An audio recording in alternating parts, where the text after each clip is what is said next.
Number CQ নাকি 5 number উদাহরণ? উদাহরণ 5 নাম্বারটা, উদাহরণ 5 নাম্বারটা। স্যার পৃষ্ঠা নাম্বারটা বলেন, পৃষ্ঠা নাম্বার 168 পৃষ্ঠা, 168 পৃষ্ঠা। স্যার আমি পড়ি। আচ্ছা পড়ো। স্যার ব্যক্তিগত প্রয়োজনীয় পণ্য উত্তোলন 10,000 টাকা হিসাবভুক্ত হয়নি। পরে হচ্ছে ঘ নাম্বার অলিখিত আন্তঃফেরত ও বহিঃফেরত যথাক্রমে 4,000 ও 2,000 টাকা। পরে হচ্ছে গ নাম্বার হচ্ছে বীমা প্রিমিয়াম 2025 সালে 30 সেপ্টেম্বর পর্যন্ত পরিশোধ 1 বছরের জন্য এটা বলছে। পরে আবার গ নাম্বারটা বলছে অব্যবহৃত মণিহারি 1,000 টাকা এবং 1 মাসের বাড়ি ভাড়া অনাদায়। পরে হচ্ছে ও নাম্বারটা হচ্ছে প্রাপ্য হিসাব 2,000 টাকা অবলম্বন করো এবং অবশিষ্ট প্রাপ্য হিসাব 10% কুড়িল ও সঞ্চিতজনক দেনা সঞ্চিতি রাখতে হবে। পরে হচ্ছে চ নাম্বার হচ্ছে সমাপনী মজুত পণ্য 40,000 টাকা। এটাই। ওকে, এবার দেখো এই সমন্বয়গুলো পাওয়ার পরে আমরা যেটা করব, মানে এখন তো একটু অভিজ্ঞতা হচ্ছে তোমাদের অঙ্ক করে, হ্যাঁ, তো এই জন্য একটু ইন্টেনশনটা আর একটু বাড়াইতে হবে, অ্যাটেনশনটা একটু বাড়াইতে হবে।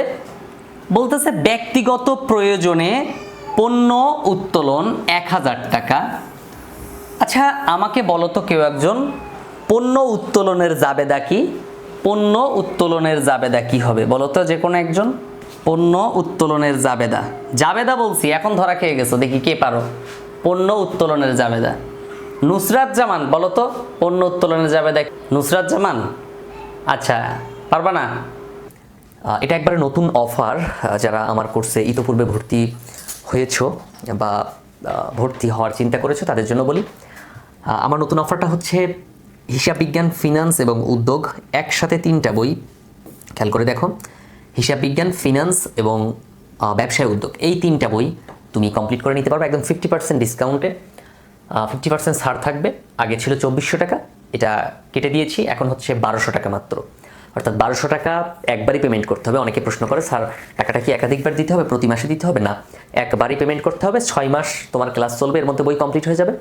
বাকি 6 মাস রিভিশন হবে, কারো কোনো ডাউট থাকলে, প্রবলেম থাকলে সেগুলো সলভ করে দেওয়া হবে। হয়তো তখন ওইভাবে ক্লাস হবে না নিয়মিত, কিন্তু প্রবলেমগুলো সলভ করা হবে। যখন অনেকগুলো প্রবলেম একসাথে জমে যাবে তখন সেটা সমাধান করা হবে। 6 মাসের মধ্যে তোমার বইটা কমপ্লিট হয়ে যাবে ইনশাল্লাহ। সো এই ছাড় যদি তুমি গ্রহণ না করো তাহলে তোমার কপাল খারাপ, তুমি হয়তো বা ভালো রেজাল্ট করতে চাও না। আমি বলে দিচ্ছি, আমার এই কোর্সের মেইন ফোকাস হচ্ছে কিভাবে একজন স্টুডেন্ট A+ পেতে পারে। হ্যাঁ, A+ আমার টার্গেট। অর্থাৎ তুমি যতই দুর্বল স্টুডেন্ট হও না কেন, আমার টার্গেট হচ্ছে তোমাকে নিয়ে A+ পাওয়ানো। সো যারা A+ পেতে চাও, একটু কষ্ট করে আমাকে স্ক্রিনে দেওয়া নাম্বারে যোগাযোগ করো। যোগাযোগ করে যত দ্রুত পারো কোর্সে ভর্তি হয়ে যাও। ভর্তি হওয়ার প্রক্রিয়াটা আমাকে ফোন দিয়ে তুমি জিজ্ঞাসা করতে পারো, জাস্ট পেমেন্ট করে দিলেই হবে। 1,200 টাকা পেমেন্ট করে হোয়াটসঅ্যাপে একটা মেসেজ দিলে হবে যে আমি টাকা পাঠাইছি এই নাম্বার থেকে। তো টাকা পাঠানোর পরে তোমাকে সিক্রেট গ্রুপে অ্যাড করা হবে, তারপর তোমাকে ট্রেনিং করানো হবে কীভাবে ক্লাস করতে হয়। এই যে জুম অ্যাপে ক্লাস হবে, জুম অ্যাপ যে অ্যাপে হচ্ছে মিটিং হয়, ক্লাস করানো হয়। অনেকে ফেসবুক গ্রুপে ক্লাস করায়, তো ওখানে কমেন্ট করে তারপর প্রশ্ন করতে হয়। তুমি একটা প্রবলেম বুঝতেছো না, আমি যেমন এটা বুঝাচ্ছি, তুমি বুঝতেছো না, আমাকে প্রশ্ন করতে হবে না। তো ওখানে হচ্ছে সেটা না করে হয় কি, জুম অ্যাপে ক্লাস না করায় ফেসবুক গ্রুপে ক্লাস করায়, লাইভে মানে কমেন্ট করতে হয়। তো কমেন্ট করতে গেলে এটা সাথে সাথে ওই টিচার দেখতেও পারে না। তুমি যখন কথা বলবা আমার কথার মাঝে, হ্যাঁ, তখন তো তুমি প্রশ্ন করবা, সরাসরি প্রশ্ন করবা আর কি। তারপর ক্লাসগুলো রেকর্ড করা থাকবে আর ফ্রি লেকচার শিট থাকবে। মানে তুমি ভর্তি হওয়ার পরে প্রত্যেকটা চ্যাপ্টারে আলাদা আলাদা লেকচার শিট ফ্রিতে পেয়ে যাবা। বোর্ড প্রশ্ন সমাধান করা হবে, মানে তুমি একটা অধ্যায় শেষ করার পর বোর্ড প্রশ্ন সমাধান করে তারপর তার উপর তুমি পরীক্ষা দিবে। আর অনেক সুবিধা তো আছেই। সো যত দ্রুত পারো স্ক্রিনে দেওয়া নাম্বারে যোগাযোগ করে। এটা হচ্ছে এই কারণেই বলা, হয়তো অনেকে মানে এটাকে মনে করে যে স্যার বারবার একই কথা কেন বলে।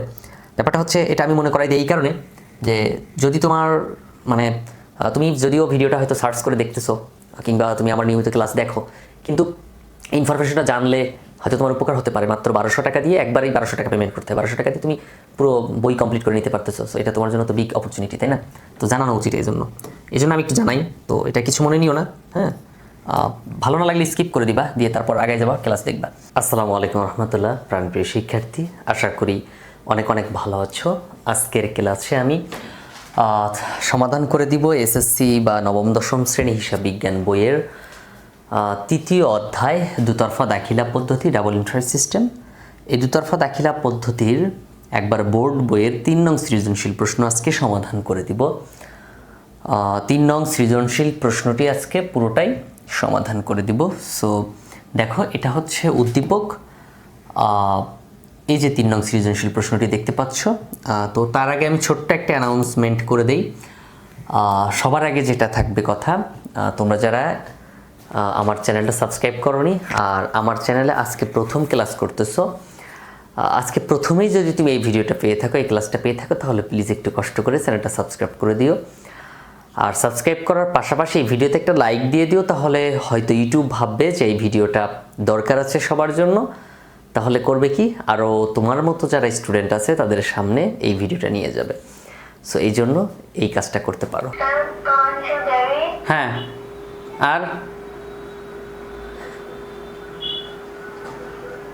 আর কি হবে? উত্তোলন ডেবিট আর ওকে। হচ্ছে মাইমুনা বলো তো। আমি বলতাম হ্যাঁ বলো। উত্তোলন হিসাব ডেবিট আর উত্তোলন হিসাব ক্রেডিট। হ্যাঁ কি কি কি কি উত্তোলন হিসাব ডেবিট আর উত্তোলন হিসাব ক্রেডিট কি জানো? পূর্ণ উত্তোলন হিসাব ডেবিট আর হচ্ছে উত্তোলন হিসাব ক্রেডিট। মাশাল্লাহ মাশাল্লাহ, তোমাকে তো হচ্ছে তোমাকে তো আমারটা হয়ে গেছে। আচ্ছা হাফসা বলো তো, হাফসা বলো। স্যার উত্তোলন হিসাব ডেবিট আর উত্তোলন হিসাব ক্রেডিট। উত্তোলন হিসাব ডেবিট আর 1 মিনিট উত্তোলন হিসাব ক্রেডিট। আল্লাহর বান্দা, ও তো নগদ টাকা এই স্টপ, আমি আগে বলতে দাও। উত্তোলন হিসাব ডেবিট আর নগদ টাকা উত্তোলন করছে ও, যে তুমি নগদান হিসাব ক্রেডিট বললা। আচ্ছা, তারপর ওই যে কি জানি তোমার নাম রক্তিমবালা না কি জানো নাম, উত্তোলন ডেবিট। না, আমি তোমার সংজ্ঞা জিজ্ঞাসা করি নাই। এই সংজ্ঞা বলা লাগবে না, তুমি সংজ্ঞা, আমি তোমার সংজ্ঞা জিজ্ঞাসা করছি। সংজ্ঞা না, জাবেদা বলতে হবে, জাবেদা, অনলি জাবেদা। আচ্ছা, নুসরাত বলছে উত্তোলন ডেবিট ক্রয় ক্রেডিট। হ্যাঁ রাইট। শোনো উত্তোলন, শোনো পণ্য উত্তোলন করলে, ওরে আল্লাহর বান্দারা, এখনো তোমরা এইটা ভুলে গেছো, তাহলে তো হবে কেমনে? শোনো, উত্তোলন ডেবিট, উত্তোলন হিসাব কি হবে? ডেবিট হবে, উত্তোলন ডেবিট। আর ক্রয় হিসাব ক্রেডিট, ক্রয় হিসাব ক্রেডিট। তাহলে উত্তোলন হিসাব ডেবিট আর ক্রয় হিসাব ক্রেডিট। এখন কথা হচ্ছে, দেখো এই উত্তোলন হিসাব তো এমনিও ডেবিট, তাহলে এই যে সমন্বয়টা দেখতে পাচ্ছ, ব্যক্তিগত প্রয়োজনে পণ্য উত্তোলন, এই টাকাটা উত্তোলন যখন লিখবা, উত্তোলনের সাথে একবার লিখবা, আবার যখন ক্রয় লিখবা, এই যে ক্রয় তো এমনিই ডেবিট হওয়ার কথা, কিন্তু এখানে যাবে দা কি হয়েছে, ক্রয় হিসাব ক্রেডিট না, এজন্য তখন আমরা ক্রয় হিসাব ওই মানে ক্রয়ের টাকা থেকে বাদ দিয়ে দেব। তাহলে এইটা দুই জায়গায় যাবে, ব্যক্তিগত প্রয়োজনে পণ্য উত্তোলন, একবার উত্তোলনের সাথে যাবে আর একবার ক্রয়ের সাথে যাবে, ক্রয় থেকে বাদ যাবে। তারপর অলিখিত আন্তঃফেরত এবং বহিঃফেরত। আন্তঃফেরত মানে কি এবং বহিঃফেরত মানে কি বলতে পারো? আন্তঃফেরত আর বহিঃফেরত মানে কি? একজন বলো তো, আন্তঃফেরত এবং বহিঃফেরত মানে কি? আরেকটা পলাইছে, বুঝছো? আন্তঃফেরত হচ্ছে বিক্রয় ফেরত, হ্যাঁ। বহিঃফেরত হচ্ছে ক্রয় ফেরত। রাইট। আন্তঃফেরত হচ্ছে বিক্রয় ফেরত আর ক্রয় ফেরত হচ্ছে বহিঃফেরত। আন্তঃফেরতের জাবেদাটা কি বলো তো?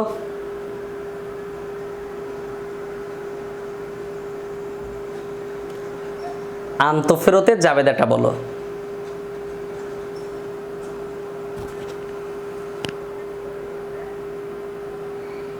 কেউ পারে না, সবাই চুপচাপ।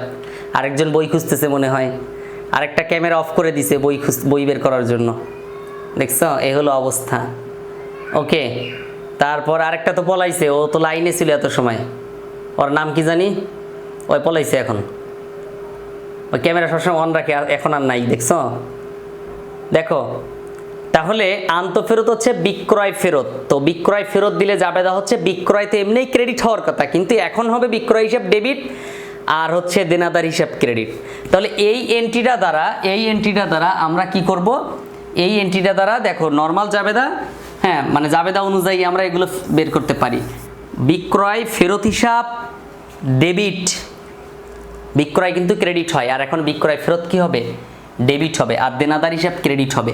তাহলে বিক্রয় ফেরত যেহেতু আছে, বিক্রয় থেকে বাদ দিব, একবার যাবে বিক্রয়ের সাথে, বিক্রয় থেকে বাদ যাবে। আরেকটা হচ্ছে বিক্রয় ফেরত, তার মানে দেনাদার থেকে বাদ যাবে, হ্যাঁ দেনাদার থেকে বাদ যাবে, তাহলে বিক্রয় থেকে একবার বিয়োগ করব, দেনাদার থেকে একবার বিয়োগ করব। এই যে 4000 টাকা, এইটা দুই জায়গায় যাবে, বিক্রয় থেকে বাদ যাবে, দেনাদার থেকে বাদ যাবে। তারপর আছে বহি ফেরত। বহি ফেরত মানে তুমি ক্রয় করছিলা, ফেরত দিছো। তো ক্রয় করলে তুমি জাবেদা লিখো কি, ক্রয় হিসাব ডেবিট, আর ক্রয় ফেরত হিসাব কি হবে? ক্রয় ফেরত হিসাব কি হবে? ক্রয় যদি ডেবিট হয়, ক্রয় ফেরত ক্রেডিট হবে। আর তোমাকে যে পণ্য ফেরত তুমি যে যাকে পণ্য ফেরত দিচ্ছ, সে তো তোমার পাওনাদার ছিল, দায় ছিল, সে কি আর টাকা চাবে না, অর্থাৎ তোমার দায়টা কমে যাবে। তো দায় কমে গেলে কি হয়? দায় কমে গেলে কি হয়? পাওনাদার হিসাব ডেবিট হয়। তো পাওনাদার হিসাব তো এমনি ক্রেডিট, কিন্তু এখানে কি হচ্ছে? পাওনাদার হিসাব ডেবিট হচ্ছে। তার মানে এই 2000 টাকা পাওনাদার থেকে একবার বিয়োগ করব, আর ক্রয় থেকে একবার বিয়োগ করব। হ্যাঁ, পাওনাদার থেকে বাদ দিব, ক্রয় থেকে বাদ দিব। এবার দেখো বিমা প্রিমিয়াম 2025 সালের 30 সেপ্টেম্বর পর্যন্ত পরিশোধিত। 2025 সালের 30 সেপ্টেম্বর। এখন আমরা অঙ্ক করতেছি কত সালে সেটা দেখতে হবে। দেখো আমরা অঙ্ক করতেছি জুন পর্যন্ত, জুনের 30। Most important June.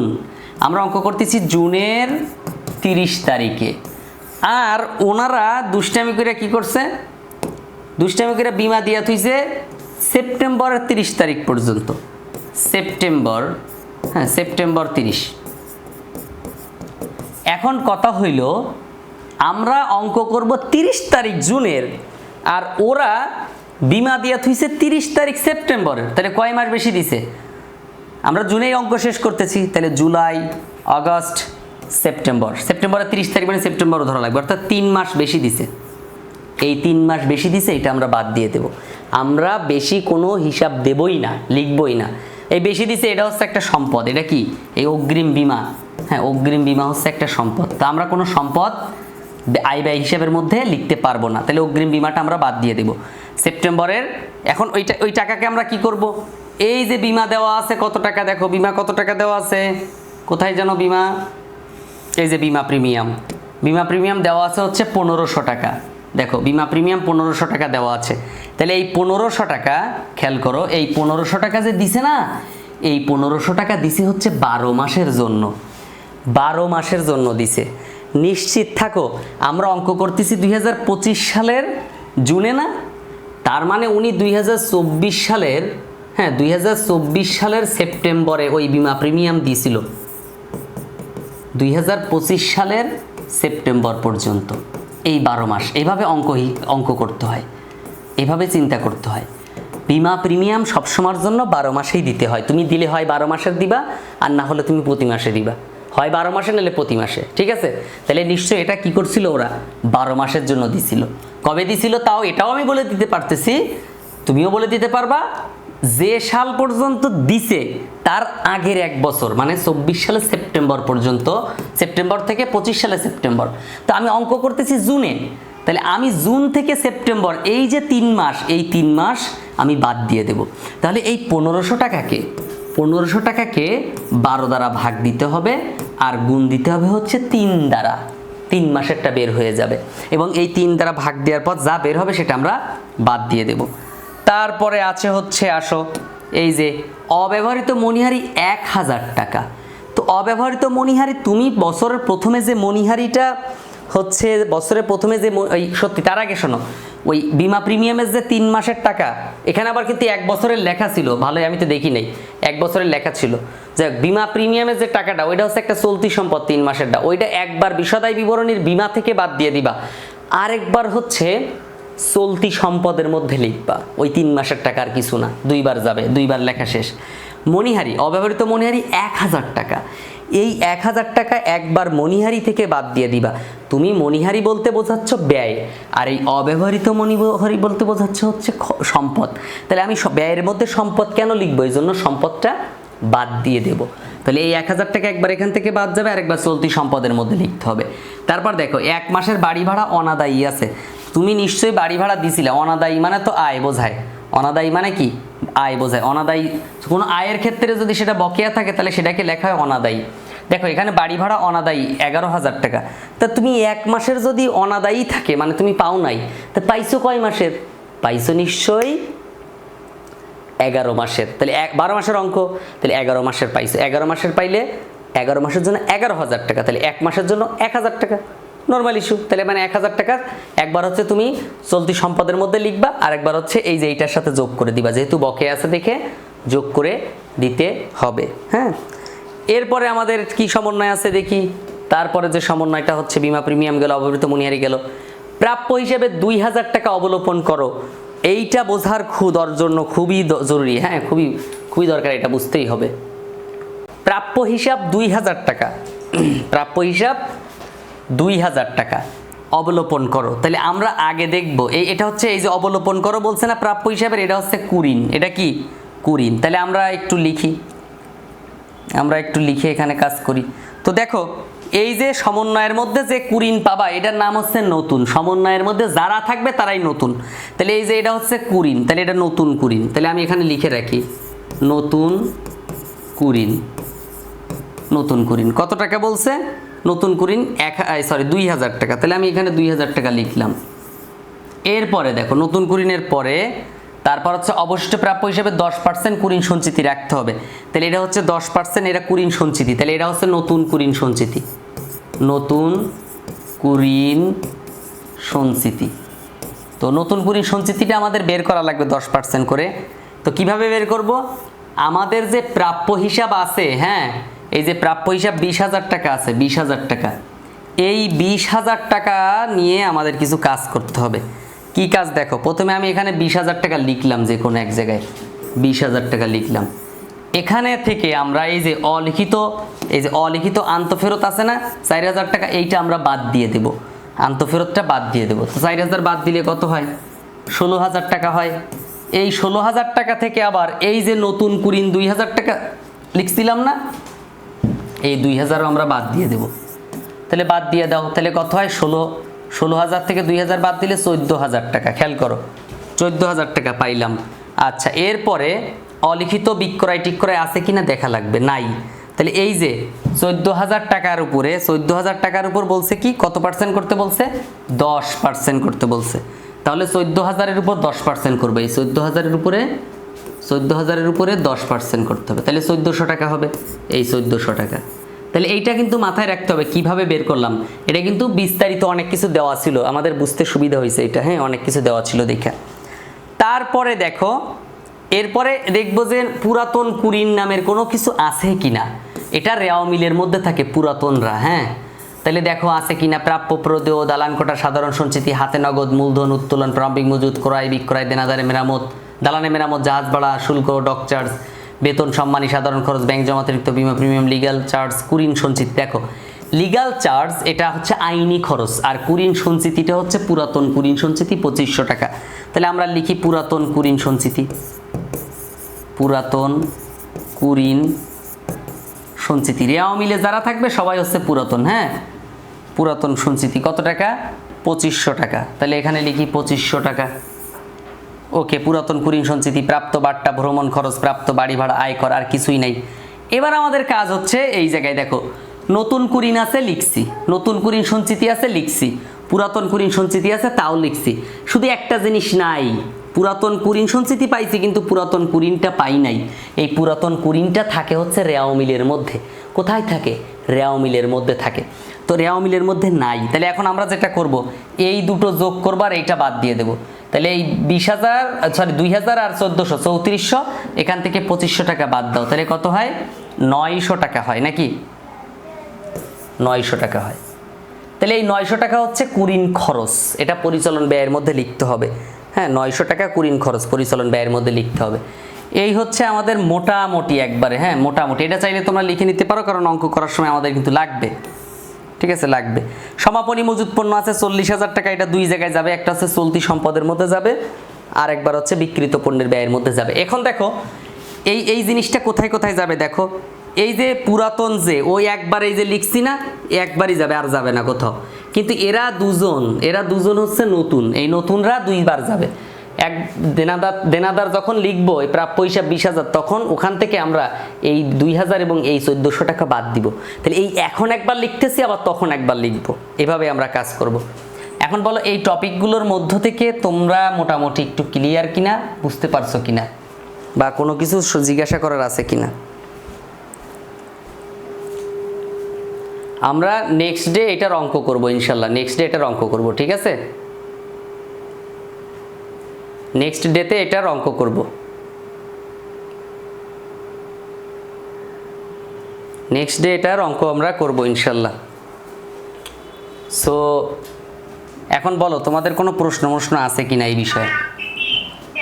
ক্লাস নাকি বিরতি? না স্যার, বুঝলাম। শোনো, নেক্সট ডে তোমাদের কাজ হচ্ছে এই যে সমন্বয়গুলো আমি আজকে যে সমন্বয় সমাধান করালাম না, 5 নাম্বার সৃজনশীলের যে সমন্বয়, উদাহরণ 5-এর সৃজনশীল তো না, এটা 5 নাম্বার অঙ্ক যে, হ্যাঁ উদাহরণ 5-এর, এইটা আমি জিজ্ঞাসা করব পরের দিন আমাকে বলতে হবে কোনটার কাজ কি, কিভাবে বের করতে হবে, বুঝায়া বলতে হবে, মুখস্থ বিদ্যা চলবে না, দুষ্টামি করা যাবে না একদম, ঠিক আছে? আমাকে বলতে হবে, পরের দিন আমি জিজ্ঞাসা করব যে আসলে কিভাবে কোনটা বের করতে হয়, দেখি কেমন পারো, ঠিক আছে? দুষ্টামির দিন শেষ, এখন কাজের দিন, কাজ করতে হবে, ফাঁকিবাজি করা যাবে না, হ্যাঁ? উদাহরণের পাশের ওটা তো আর আপনি অঙ্ক করেন না, আপনি সমন্বয়গুলো বুঝাইছেন না, ওইটাই কি মঙ্গলবারে আবার বুঝাইতাম আপনারা? জি, আমাকে বুঝাইতে হবে, জি জি এটাই তো ব্যাপার। জি। ওকে, আপনার পারানো সমস্যা। আচ্ছা, পারলে ভালো, আলহামদুলিল্লাহ। জি, আর কারো কোনো কথা আছে, কিছু জিজ্ঞাসা করার আছে? সে তোমার কারো কোনো প্রশ্ন নাই, তাহলে তোমরা আজকের মতো বিদায় নিতে পারো, আর সমন্বয়গুলো কষ্ট করে শিখে নিও। হ্যাঁ, আমি যে বুঝালাম, প্রয়োজনে রেকর্ড ক্লাসটা আরেকবার দেখবা, রেকর্ড ক্লাস তো গত ক্লাসটাও কিন্তু দিয়ে দিছি। জুম অ্যাপের মধ্যে 10ম অধ্যায়, ওই গুগল ক্লাসরুমের মধ্যে 10ম অধ্যায়ের যে ফাইলটা আছে ওখানে পাবা, আর হচ্ছে তোমার এই হোয়াটসঅ্যাপেও দিয়ে দিছি লিঙ্কটা গত রাতে, হ্যাঁ? সো ওখান থেকে দেখে নিবা, দেখে নিয়ে হলো যে কোনো মূল্যে যেভাবে হোক শিখে রাখবা এই সমন্বয়গুলো। আমি কিন্তু পরের দিন ধরবো প্রত্যেককে আলাদা আলাদা, এবং ক্যামেরা অন করে ধরবো। ওকে ওকে, আমি এই ক্লাসের, ওই সময় ক্যামেরা চালু করলেই তো হয়। হ্যাঁ যাই হোক, সেটা যার যার ব্যক্তিগত ব্যাপার, কিন্তু আমি যখন কথা বলি তখন ক্যামেরাটা অন করো। থ্যাংক ইউ সো মাচ, তোমরা ভালো থাকো সবাই। So good night. লিঙ্কটা দিয়ে দেন। আচ্ছা ঠিক আছে, ওকে। আমি স্যার 2 নাম্বার